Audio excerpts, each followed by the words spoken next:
ที่ในการแข่งขันกระทรวงมาสั่งซะถึงเนื้อพานระเบียบขอสู่รายละเอียดเลยเนาะสาธารณรัฐประชาธิปไตยประชาชนลาวสันติภาพเอกราชประชาธิปไตยเอกภาพวัฒนถาวรเมืองอาจสะพรกรรมการจัดการแข่งขันระเบียบการแข่งขันเมืองสวงเมืองอัศพรครั้งที่15ในวันที่21-22 ตุลา 2022ถึงมูลฐานคณะกองบัญชาการปกส.ปกส.เมืองของการออมทางเมืองคณะจุดสุมและ70 บ้านบรรทานคณะแข่งขันได้ตลอดการแข่งขันที่ต้องมีป้ายชื่อหรือสัญญาของเรือที่ติดอยู่หัวเรือให้กรมกับและสิ่งที่ลงทะเบียนไว้เจ้าของแสดงก็แก่ทั้งท่านนายพลพีตะโกนกรรมการพรรคเมืองของเจ้าเมืองทั้งเป็นผู้ชี้นำของที่ประธานสังคมในปีคำเห็นที่ชี้นำเนาะท่านเดียวก็ไปขอมอบให้คณะกรรมการแข่งขันดำเนินต่อเจ้าของเข้าใจ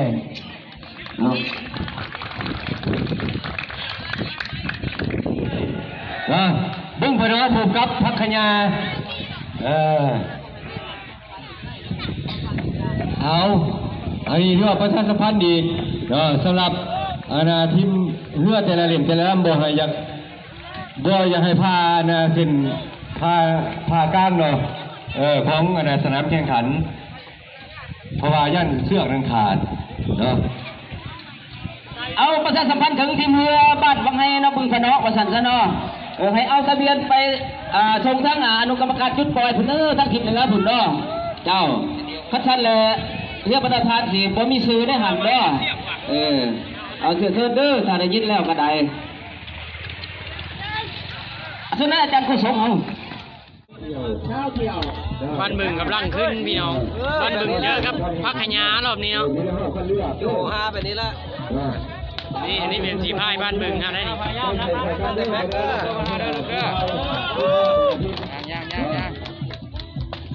ย่างลูกคนเด้อ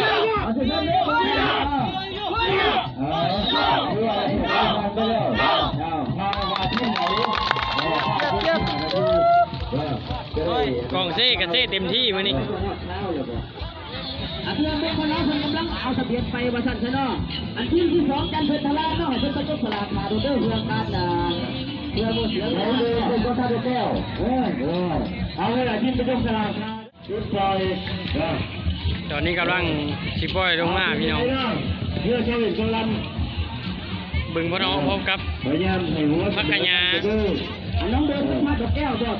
พักขยาสีเป็นชุดสีตกไปอ่อนเนาะจนบ้านบึงสีเป็นชุดสีแดงในคู่ที่3เด้อจุดจานเจ้าพอสาวคำจะพูดกับนายย้อนทีมผู้สังเกตเลย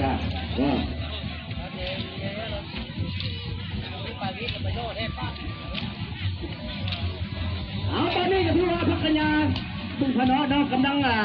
เทียบเรือกันอยู่ว่าสัตว์ก็กำลังเทียบเรือกันอยู่ปัจจุบันนี้กำลังสปอยสำหรับผู้ชมผู้เชียร์ยังเจ๊จ่าระวังทีมเรือพักกัญญาและทีมเรือบึงพนอที่ได้เจริญมาด้วยหินเตอร์บึงพนอและที่ตะกุยอ่อนพักกัญญาไม่มีเรื่องต่างๆนี่นะมาอยู่นี่ทุกทีต้องไว้เอาด้วยที่จะเป็นจบอันนี้กรรมการทุกฝ่ายคนกับลังเนาะเนี่ยหัวเรืออยู่ว่าระวังเขาเลยคนตอนนี้กำลังที่โบอยู่พี่น้องใจสิปล่อยลงมาเลยเป็นชนะเราดูนุ่มกันว่าบ้านเลยชนะเนาะผู้เดินเทบันขับไหลระวังดึงไปรอดเลยทับขยาพักยาอยู่บนสิเตตกแล้วผู้ชนะอยู่บนสิเตหรอกเรากำลังเทียบหัวเรือกันอยู่ตอนนี้นายหัวกำลังยกไปท้ายขึ้นคู่ที่2เล่นเลยท่านแก้วคุณกำลังปวดนักพิพายนี่กำลังจะไปพักยาเป็นนักไม้กินไม้หัวเนาะวันนี้เลยต้องอาจารย์พลังยังเหมือนที่ชอบยังเหมือนที่ชอบเจ้าข้าวข้าวยังไม่ได้หายโอ้ จะไปยังไงไงโอ้ยห้องเขาเห็นเขาลันโอ้คนนี้เทียบคนนี้มันเก่งด้วยเขาดีกับอาชีพซอยเอาเลยใช่ยุบไม่ใช่ที่ไหนด้วย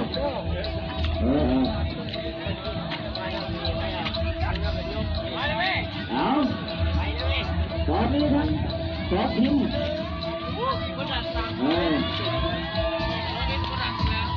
เดี๋ยวกระจายได้ทุกอย่างเลยเล่นทำอิฐเนาะเอาทั่วเป็นเพียงนิดเลย ไปปล่อยลงมาแล้วพี่น้องโอ้มาเลย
นี่รอบแรกกันชนะไปเลยพี่น้อง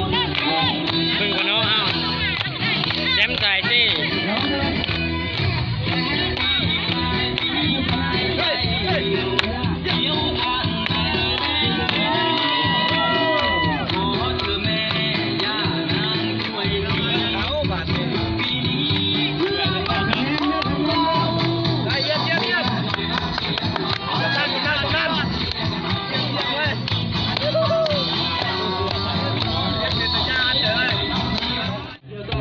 นี่เป็น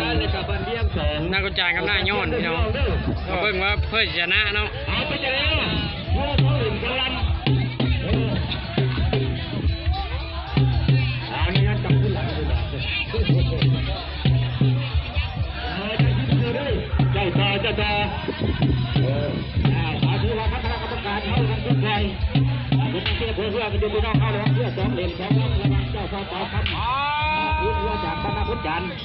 พบกับทีมนายนถือว่านักพุทธจารย์หรือว่าเจ้าเจ้าตามคำดูว่าพุทธพุทธในชุดสีขาว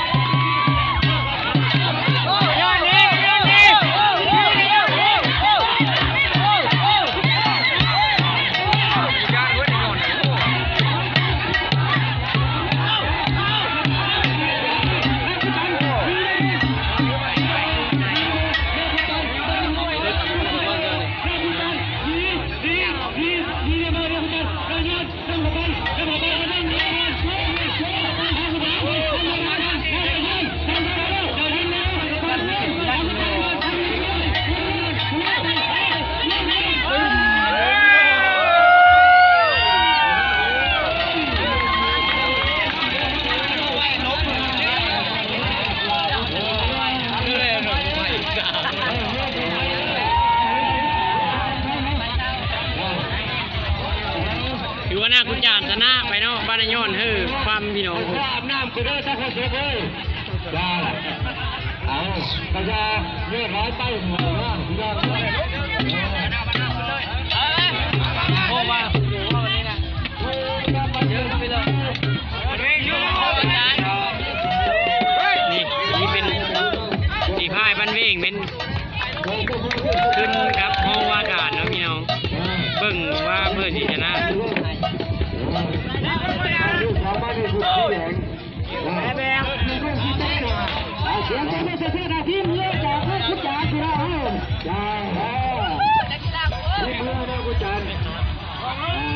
เอาเดินการแข่งขันออกมาแล้วแล้วเข้าใจครับทำสิ่งนี้ได้เอาเรื่องโลกจะไปไปครับอันนี้เป็นกองซี่มันนี่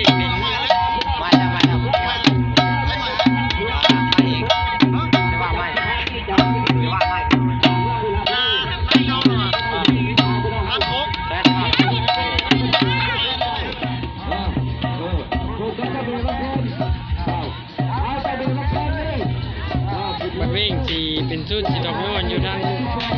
เอาพูดเอาพี่น้องทางพี่จะเป็นห้องว่าการเนาะอยู่ในหน้าจะมีครับท่าน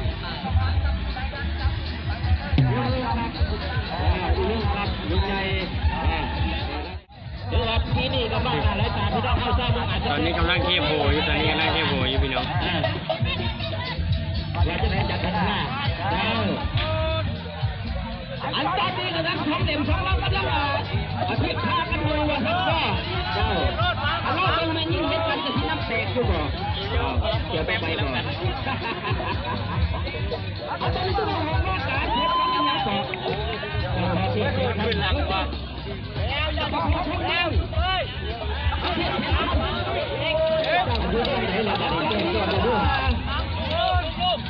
เจ้าพ่อจะมีข้องเมืองกับพ่อข้องเมืองน้ำกันนี่แหละข้างบนนี่เจ้าพ่อกับผมนี่เจ้าแม่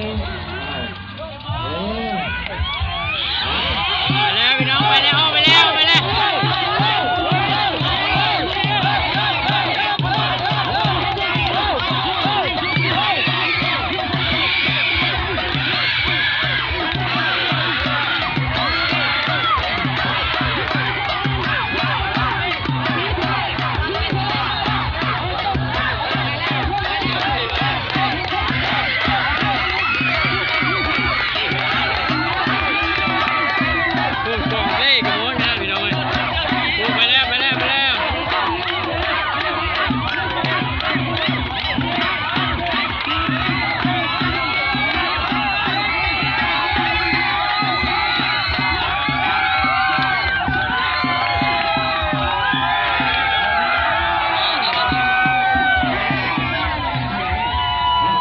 ชนะไปแล้วพี่น้องเพิ่งเอาเพิ่งจะมีอยู่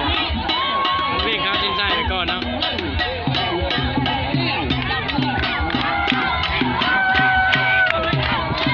ซี่กัน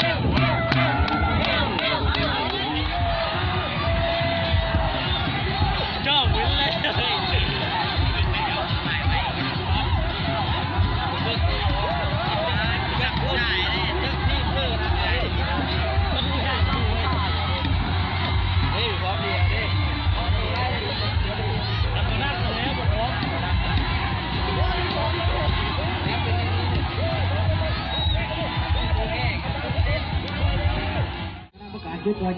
รอบนี้จะเป็นเคยน้ำโซ่พบกับจอมฮาดส่งพี่น้องพูนกับเราสิปล่อยเอามาถ้าสีรู้ต้องการว่าเพื่อชนะเนาะเคยทำโชคจียูฟ้ากันที่ตะเวนตกเนาะโซนหนึ่งมาจอมฮาดจียูที่ตะเวนออกจอมห้าสองนะพี่น้องเนาะการตัวที่ตาต้องได้ใจมุจตาของท่านกำลังทางคณะกรรมการเตรียมที่จะปล่อยออกมาแล้วนะพี่น้องเนาะระวังรอบที่6ระวังใส่เคยน้ำโชคกับจอมห้าสองถือว่าทั้งเคยน้ำโชคที่เรื่องตาด้วยตกจบรอไปกรรมการผู้ชมยกชุดขึ้นมาออกมาเลยออกมาแล้วพี่น้องออกมาแล้วเฮ้ยเฮ้ยพวกกันต้องหาทองเฮ้ยฟังเฮ้ยฟังที่ฮักแพ้กันที่เดียวเฮ้ยเอาไปไหนยาวต่อมาผู้ชมแล้วจะบอกว่าตัวนี้ตีได้เลยผู้ผ่านได้ตีมาแล้วตีได้เลยเฮ้ยตีได้เลยผู้สามารถทำลาได้เลยตีได้ตีไปแล้วเฮ้ยตีได้เลยเอาละ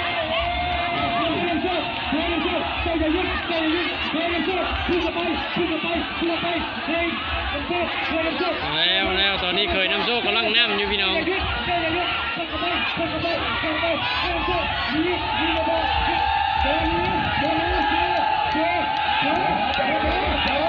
คยน้ำโซ่กินแล้วเดี๋ยวต้องเอาเคยน้ำโซ่ห้างเล่นไส้ไปก่อนพี่น้องนี่เอาในระยะให้ดูว่ามันเป็นข้อนี้รอบนี้เป็นบ้านนายองกับบ้านเวกนะพี่น้องถ้าอีกท่ารู้ว่าเพื่อชนะนี่ออกมาแล้ว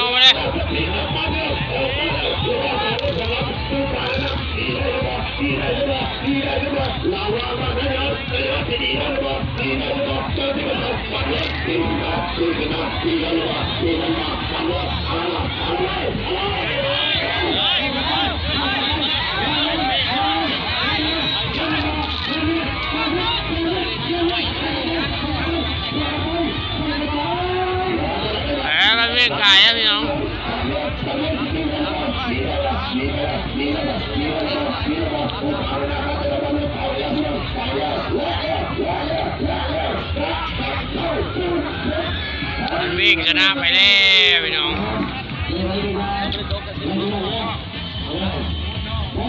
มันเบ่งกองมันลบเบ่งกองก็ได้ก็ได้ตกยอดที่ได้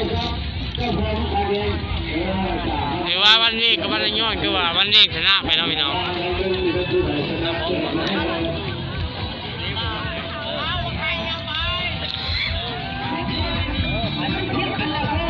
ตอนนี้บ้านบึงครับปกสนะพี่น้องเอาสีท่าเบิ่งว่าเพิ่งชนะ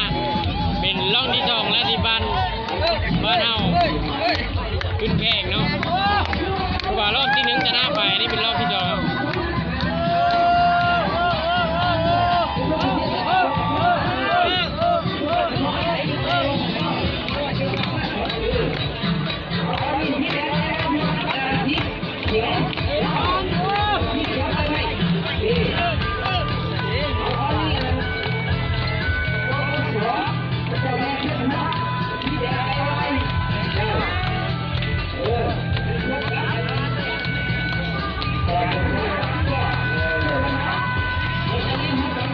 กำลังสิบโป้ยออกมาแล้วตอนนี้พี่น้อง